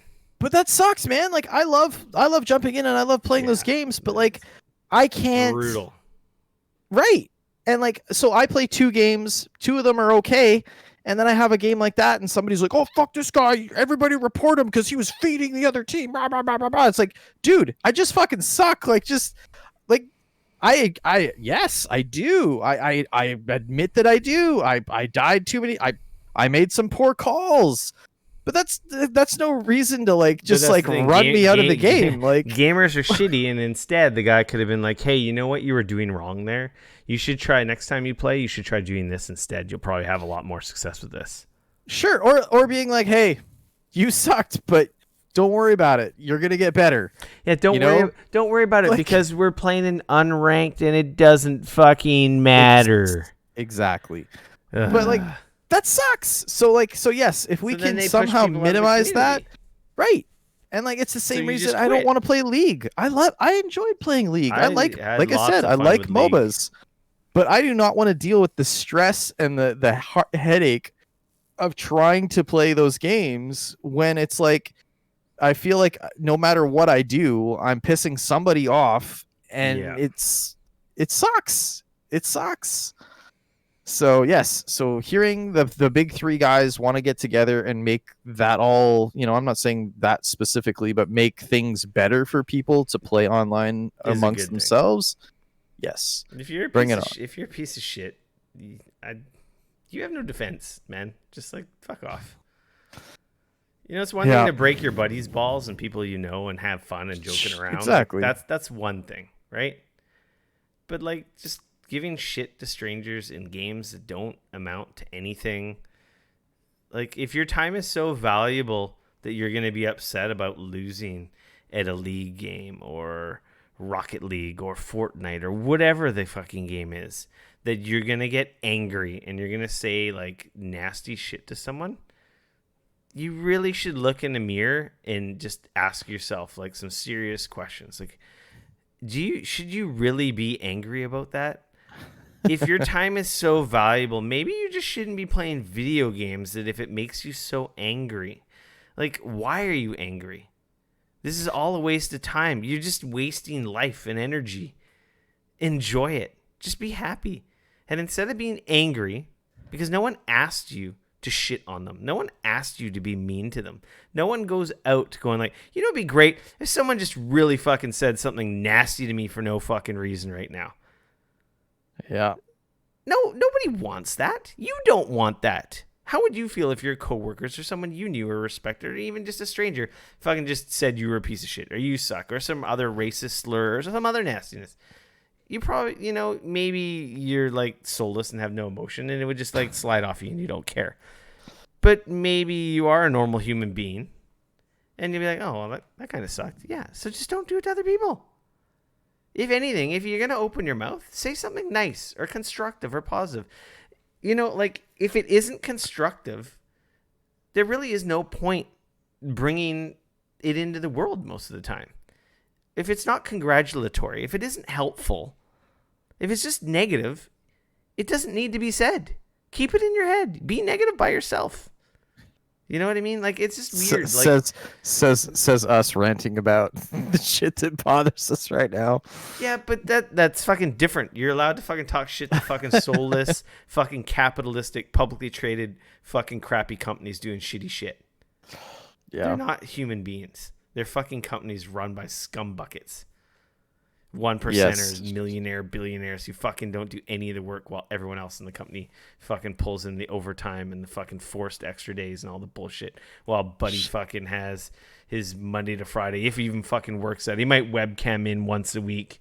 Fucking so busy, their secretary. Oh, he has no time. You can schedule a meeting with him in a month from now. And they don't even fucking really pay you no mind. Like, fuck those types of people. Those people, you talk all kinds of shit because they're not people. They're fucking robots. Look at Mark Zuckerberg. He's a fucking robot. He's not a human being. Shit. Can we move on now? No. Be nice to people. Say positive things. Hey, I don't disagree with that statement. If you have to say anything, just say, you know what? Try this. Like, say something constructive. Try and help them. Make them want to stay in the community and get better instead of quit. Right? Yes. But yes. If it's me, talk shit because I suck. This next story from Eurogamer by Matt Wales. EA Play on Game Pass for PC delayed into 2021. I had no idea that this was coming soon or at all. Yeah, it was. I thought it was just an Xbox thing, but I guess it was supposed to come out this week. Then it got pushed back. So, goddamn really EA, it's all their fault, right? Could we blame EA? I mean, this doesn't really change. Like, whatever. It's just EA Play on PC. It's gonna push back a little bit. So, whatever. It's still coming out. You know. Yeah, because it's out on Xbox. It came out on the 10th of November. Yep. So what did they say here? Release? When we originally set out to announce the availability, it looked a little different. Unfortunately, we had been a celebratory. Yeah. A little more patience. Oh, well. Like I said, they didn't really give any reason why outside of just we're going to push it to... It's a value add for Game Pass. It's just some of the EA games on PC. We'll eventually. Yeah, ultimately, it's all the EA Play games are going to be available if you have an Xbox Game Pass on PC. So yeah, or an Xbox Ultimate Game Pass. That'll be Anthem and all that stuff. That's basically that rolls that subscription service in the Game Pass Ultimate, right? Exactly. So then there's the two, right? This isn't the premium one. This is the regular one. So this is the older games in the vault, the 10-hour trials. 10-hour trials of new games, all the stuff that's in the vault. That said, Anthem and, for example, I know Jedi, I want to say Fallen Order, just got put in there. So those are both available now. So, not that anybody's playing Anthem, but you could play. Cool. Yeah, definitely still. You could play Fallen Order on that now, which is pretty rad. Cool value add for the PC, Game Pass Ultimate PC side. Speaking of a game that had some problems at launch, that some people, I would actually be curious to play that game now and see how it. I don't want to talk about Cyberpunk anymore, but people are comparing Anthem to Cyberpunk. No. I still think Cyberpunk's a much better game than Anthem is. Yes, it is. It's more of a cohesive game. Bugs aside, it's got a better loot system, though it's not an amazing loot system. It's actually a loot system that works. It's not. Well, the thing is, Cyberpunk also doesn't have some of the issues Anthem has. There's no end game in Cyberpunk. You beat Cyberpunk. Yeah, and it's not a multiplayer online. Is what Anthem was aiming for, but Anthem had some good bones, man. The flying around was kind of cool. The fucking Iron Man suits are fucking cool. Like there was some cool shit to that. You saw the beginnings of something really fucking rad there, and they just needed to actually maybe we could just spend more time skip to Anthem 3, and when COVID-21 is been eradicated, maybe that's where we should go next, and then we have the cool Anthem game. And I guess Cyberpunk 79 will be out, or maybe Cyberpunk 2080 or whatever. 2088 or something stupid. Yeah, yeah. Man, this timeline sucks so bad right now. Oh, I there is not a day goes by recently that I haven't said I hate this timeline. And it's and Christmas is in a week, and I'm excited for the time off and stuff, but it's it's not it's still fuck. God damn it. Thank God the vaccines are here. Fuck. Hopefully next year's back to normal. Everyone's just we're all so fucking tired. Yes. We're just tired. We're just exhausted of it all. sucks. I can't even fucking fathom like. That said, on a more pleasant note, so that we can stop Rico from ranting through the whole podcast. No, you can't do that. That's what everyone comes here for. Stadia is now available on iOS devices, just in time for the launch of Stadia. So you can sign into Stadia.com on your Safari iOS browser, and that will actually allow you to play Stadia games. I can't believe pretty cool that they got this like put together so fast for the launch of Stadia.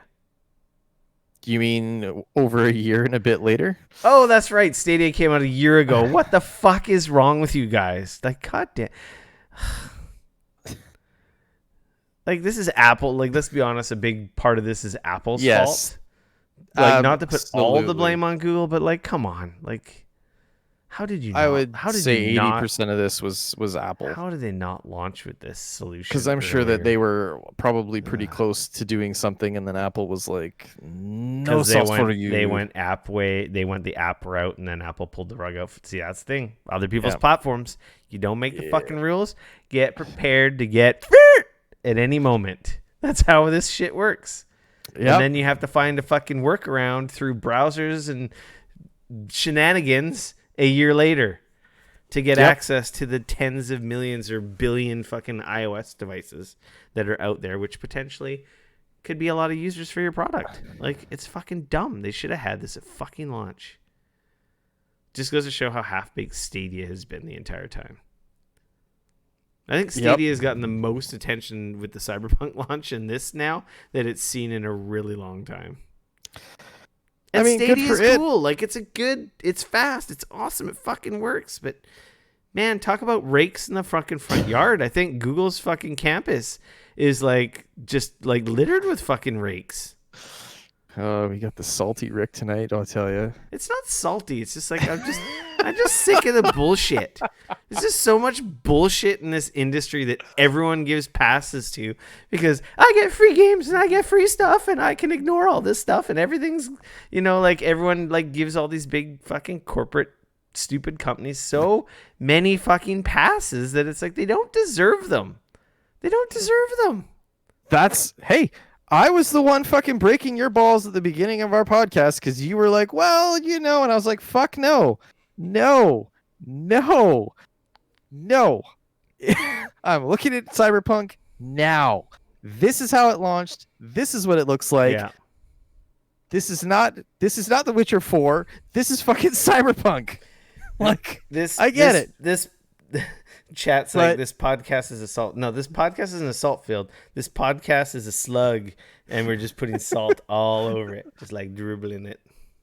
I will point out that I have been trying to move us forward this entire podcast. It's not salt. It's sarcasm. It's commentary on the industry that so gives us such little respect. Get the shit on the new Chromecast. Fuck, guys, come on. Yeah. That the Switch has been the best-selling video game console in America for 2 years in a row. I knew this. People bought more Nintendo Switch consoles than any other game's hardware in the United States last month, which does not surprise me because that was the only one that they could actually get a hold of last month. Well, that's the thing. Like, the Switch was at the start of the pandemic, right up until through, like I say, the summertime. Even now, it's still hard to find. You have not been in a Best Buy lately, have you? No, apparently. Who has? I was in one. They have stacks of Switches. I had heard that it was easy to find the Switch Lites. It was more difficult to find full Switches. Maybe online, but like I don't know. I'll post the photo on my Discord. Like, we're talking hundreds of Animal Crossing Switches. Like, in piles. Yeah, because people aren't going into the store. There was no supply. They're ordering them online.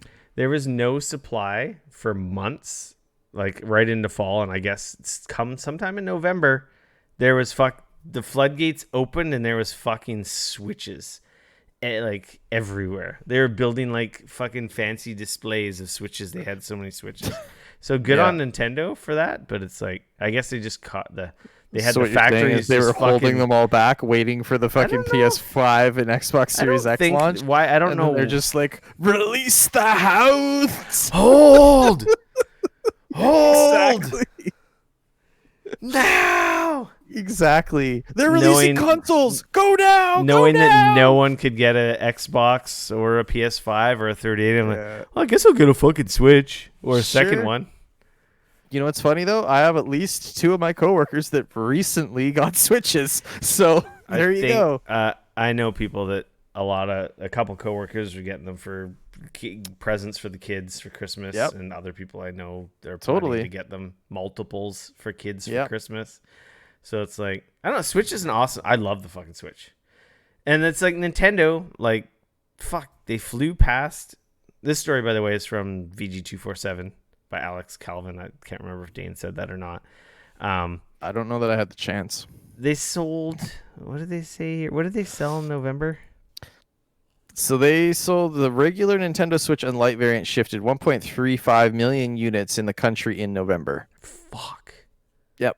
So that is the 24th month in a row that Nintendo's machine has come out on top. Blah, blah, blah, blah. In the US alone, the console has sold 6.92 million units. During the 11 months of 2020 so far, the Nintendo Switch has shifted 426,000 units of hardware, more than the machine managed in 2019 as a whole. So, you know. Nintendo Switch has sold 68.3 million units around the world. Yeah. With no sign of slowing down, like, fuck. Apparently, in dollar figures, Sony was on top. But as far as units sold, well, their system was like almost twice the price.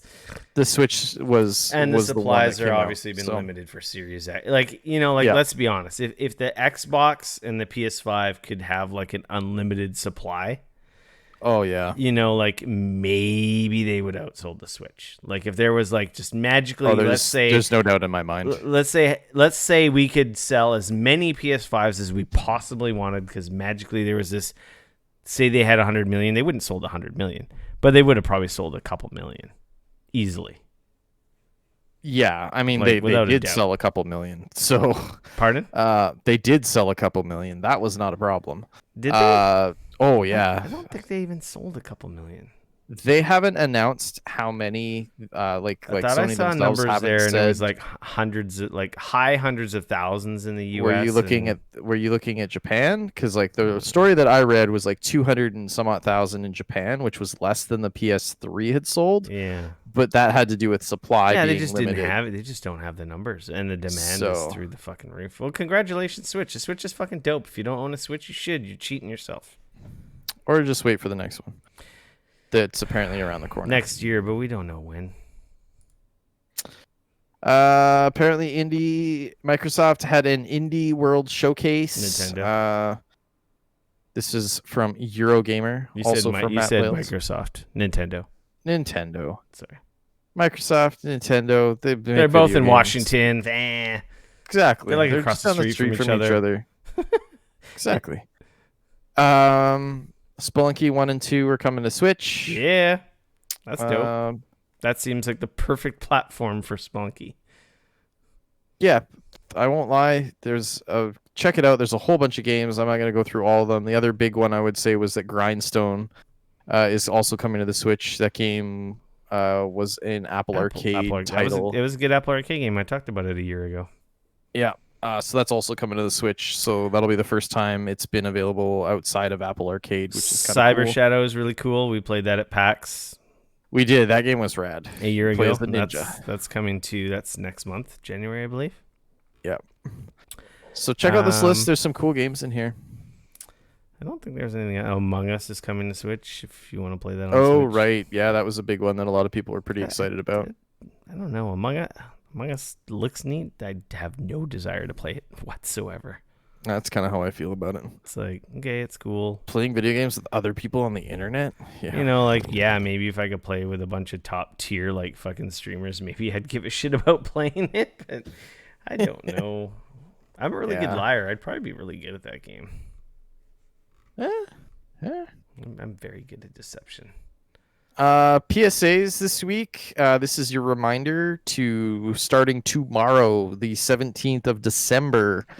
Every 24 hours, the Epic Game Store is going to be giving away one game every day for the next 15 days. Last year they gave away biggies like fucking Civ 6 and Grand Theft Auto 5. Yeah, so I have no idea. They have not yet shown off what those are going to be, but starting tomorrow, one game every day for 15 days. So make sure to head over there and grab your free games because they're fucking free games. Why wouldn't you? I heard they were going to give away Cyberpunk. I did not hear that. Obviously, fucking. That's just a lie. I'm just kidding. Could you imagine? Not only is he salty, he's lying. They're not giving away. Like last year we had the rumors of Grand Theft Auto before this happened. I haven't heard anything. No, me neither. I don't know if that's like what was last year. There was like Civ 6, Grand Theft Auto, Arc. I want to say there was yeah, but needless to say, there happened yesterday. I'm just letting people know it was good. It was a quality selection of games. Like fucking take advantage, tune in, use our creator code if you can enter it. Yeah, absolutely. So there you go. That's our PSA. I did notice that Xbox had dropped their games for gold. Oh, I was for January. Xbox. Yeah. What? Yeah. That seems very fucking soon. Damn it! It was on Twitter. I saw them. All right. Well, we'll talk about it next week. You'll get it next week. This is for next month. Yeah, that's how this works. Because they're going on fucking holidays. We're like not even halfway. Oh, I guess technically we are halfway through the month. It's the 16th. Yeah. Jesus Christ. Yeah. How the fuck did we get here? Fastest, longest, shortest, worst year. Like, god damn it. Yeah. Where are they? Ha! You found it. Where do they go? Oh fuck. I don't know. These are terrible. Yeah. Let me guess. They're fucking crappy games anyway. Like, let's be honest. I was literally looking at this like freaking on my Twitter feed earlier from Xbox. Did you even talk about the December PlayStation Plus games? I can't even remember. Or did it just get lost in like the whole console launch? It's going to be Bleed 2, Stacking, and what the hell? Where'd the other ones go? Oh, this is annoying.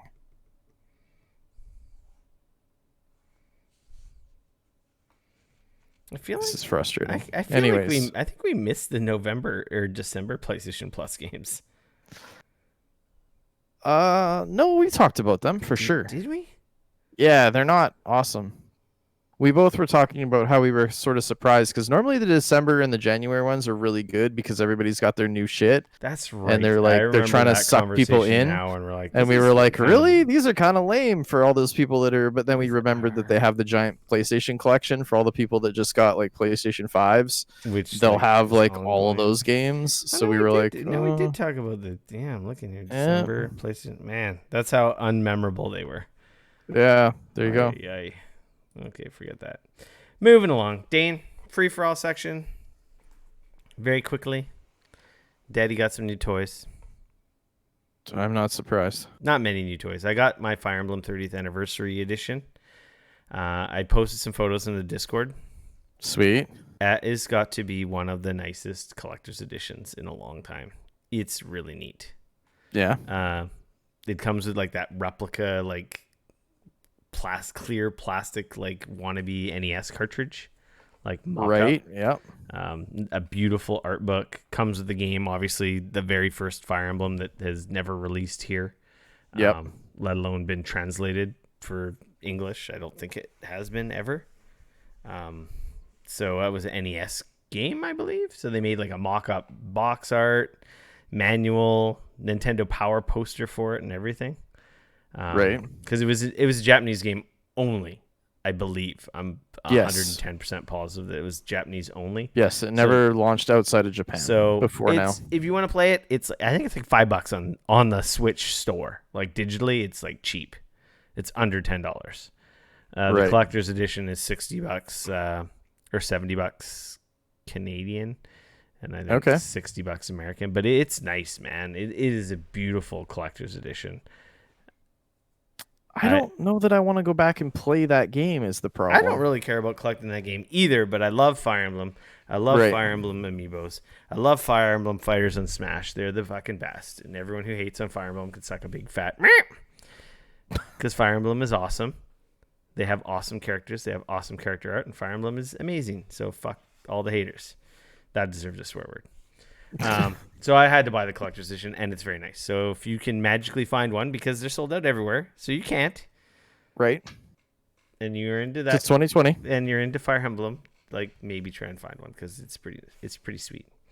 And then the other thing I have to talk about is my new arcade machine that I got on Black Friday. It's so little though. It is little. It's an arcade 1-up cabinet. It's my first one. It's so cute. Is this going to be the beginning of like Rick having 5 of these behind him? No, I'm not going to buy 5 of them. That's fucking dumb because I'm going to mod this one and put every fucking arcade game on the fucking planet on it. Oh, God. That I legally bought and owned and I have in my arcade that, on the mainland, which I can't get to. I own all the arcade machines physically, and I'm legally going to just put them all on this one just for convenience sake. Because my arcade is so big, it's a gigantic warehouse somewhere else that I can't go to right now because of all the travel restrictions and stuff. That's the Street Fighter 2 one, right? Yes, this is the first one they released, and it was on a Black Friday deal. So it was $300 Canadian. That's like was that was the threshold. They've been cheaper in the US, I think around $200. Okay. After conversion, which is maybe like $5,000 Canadian. It's not. I'm just making fun of how bad the conversion is to US to American. It's been getting better recently, actually. So yeah, but anyway, it was cheap enough that it deserved being bought. They have the very fancy like Marvel one that just came out. Yeah, but that one looks cool, man. It's $700. Yeah, it just has cooler artwork and different games, which magically those games might show up on this machine one day. And they're all just running like an emulation, right? It's not like these have any real boards inside. There is a whole arcade 1-up like RetroPie like guide to like get RetroPie running on these. Oh, and basically getting all the different emulators on it. The Street Fighter machine's a nice cabinet to work with, obviously, because you got the 6-button layout, which covers like pretty much every arcade game minus the trackball ones. Right. You can play all the fighters, you can play all the shooters, you can play the Pac-Mans.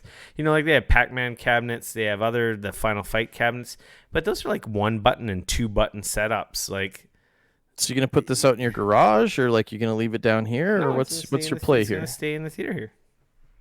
This is okay, where it lives. So I guess my question is, why play it there when you could just play it on? Because it has an arcade stick. It has arcade sticks built in, and it's cool. And I'm really excited to play with it with my daughter because it's a big arcade stick, which she can handle easily. And I'm going to load, Nintendo games on it. Like, fuck whatever on it, man. It's cool. And I was playing Street Fighter on it. It's fucking awesome. And I still rock at Street Fighter. Street Fighter on a little 6-button arcade proper stick is the fucking shiznit. That is pretty sweet. I won't lie. I am going to get... I'm going to waste some money on Marvel, Capcom versus Marvel. I'm going to put some cool games on it. I'm trying to point at it. I'm going to get the light up buttons mod. I'm going to get the light up marquee. So, by the time I'm done, I'm going to waste a bunch of money on it. But whatever. It'll be fun. Because I've seen them where you have the light up marquee and I can't point at it for some reason over there. There it is. That's going to light up. The buttons are going to light up. I'm going to do some cool shit to it. I don't think it's too expensive to do those upgrades, so that'll be fun. Famous last words. I was looking at one of the other ones, the Arcade Legends ones, but then that one's like $1,000. Like after everything's said and done, and those ones like legitimately just have a USB slot on them for you to fucking load whatever you want on them, and they are also a full-size arcade cabinet with trackball and fucking the spinny one. So they're literally built for like every type of game, period. But that one's $1,000. Woo. For something that is going to be a novelty living in my basement that's going to get used once in a while. I don't know if I'm an idiot and I waste money on stupid things, but that's true. I waste a lot of money on my computer. I use my computer every day. Yep. Way more than I possibly justify. should. So I could justify that, but to have something down in the basement that I don't use all the time, I don't know. Who knows? We'll see how much I love this thing. Maybe it'll grow into getting one of the bigger ones, but it's fun. I got a little stool that's perfect to sit on there and play. It made me happy. It gave me a smile. It was the right price point. Yep. Can I say, is it for everyone? Probably not. Hey man, if it brings you joy, right? If I had if I had a workshop and skills and talent, I would fucking build an arcade cabinet. But that takes two things I don't have: skill and time. So yeah, this thing literally took no time to build. It was like building an IKEA fucking furniture. It was screws and little putting pieces of wood and tightening. You only needed one fucking tool. It literally built it in less than half an hour. It was so fast. That's cool. Right on. Yeah, it was fun. If you could find one of these things at the right price point, it's a neat little fucking nostalgia thing. And you have the space. The joy. I would have nowhere to put that in my house. So the joy it brought me, and the memories too, because when this game came out, I was literally 11 or 12, hanging out in arcades, playing Street Fighter. It just brings so much memories back. All that nostalgia comes racing back. From those seedy, fucking smelly, gross, disgusting fucking arcades I went to downtown that I probably had no fucking right being in, where the fucking bikers and the fucking drug dealers hung out, and I had no fucking clue because I just wanted to play the fucking video games. It was great times. For me, it was there was video game arcade cabinets at the bowling alley. Yeah. And I guess the seedy part of when Granville used to be really seedy, the fucking gross arcades downtown Vancouver. Yeah, I did not live anywhere near here when I was that age. With the fucking adult movie theaters in the back. Anyway, Dane. Yeah, that is an episode 285 in the gigabits and in your ear holes. And with just all the salt, just a little extra. It was a tasty one today. Little salt. Gotta get it out. It's like purge. Yeah. Where can people find you, Rick? You can find me on Twitter at RickF, no K, RICF. You can come hang out with me on Twitter at Dane Cody, at DAYNECODY. Of course, we're a podcast first and foremost. Subscribe to us on Apple's Podcasts, iTunes, Google Podcasts, Spotify. You can get us there together. too. Now I gotta fucking talk shit on Google. I forget who posted. Was it NT who posted on the Discord? Our icon for some looks reason a it little looks fuzzy like on absolute Google. dog shit and doesn't render properly on Google Play. So that's going to be an hour or 2 hour rabbit hole I have to dive down to figure out why. Because everywhere else our podcast art is fine, but I don't know. I don't think anyone listens on Google. Who uses the Google Podcast app? Seriously, come on. Look, man, I don't know. Some people do, obviously. Use a real podcasting app. That app sucks. It's I've never even used it. It's not good. No. It has no features. It is so. It's it's fine if you're in a hurry and you just want to say hey, Google, find me a podcast, because then at least you have the functionality built into your device. But it's not a good podcast app. And it's definitely not good because it can't show our podcast art properly. Well, clearly. So anyway, it looks fine on Podcast Addict. So it looks fine everywhere. That's the only. This is the first I've ever seen it fucked up anywhere. It makes no sense. Anyway, subscribe to us on podcast apps everywhere, RSS, whatever. Rate and review if possible. We appreciate it. Helps the show grow. Gets us to more listeners. Of course, share us with your friends, family, other Discords, Reddits, wherever you hang out. Spread the word. Use our creator code Geekoholics on anything epic alike.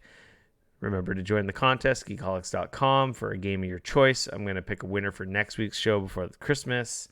And Merry Christmas to them. Yeah, we'll hopefully get that out to whoever wins on Christmas Eve or Christmas Day, whatever, when I get to it. But I should pick a winner next week. Remember, you could subscribe to us on Twitch. If you're an Amazon Prime member, you've got Twitch Gaming, which gives you a free Twitch subscription every month for a channel of your choice. Of course, you do not have to give it to us. Just remember that it does not auto-renew and that you use it every month. Give it to someone. Give it to Stacy. Give it to us. Give it to the Kind of Funny guys. Just fucking use it because it's free and it costs you nothing. And absolutely, it helps the show. It lets me and Dane buy video games when we don't get them for free or pay other bills. Video games are expensive. Yeah. Or new video cards. And of course, join the Discord, Geekoholics.com/Discord. Like, follow, subscribe, yada yada. We're Geekoholics, Facebook, Twitter, Instagram, everywhere.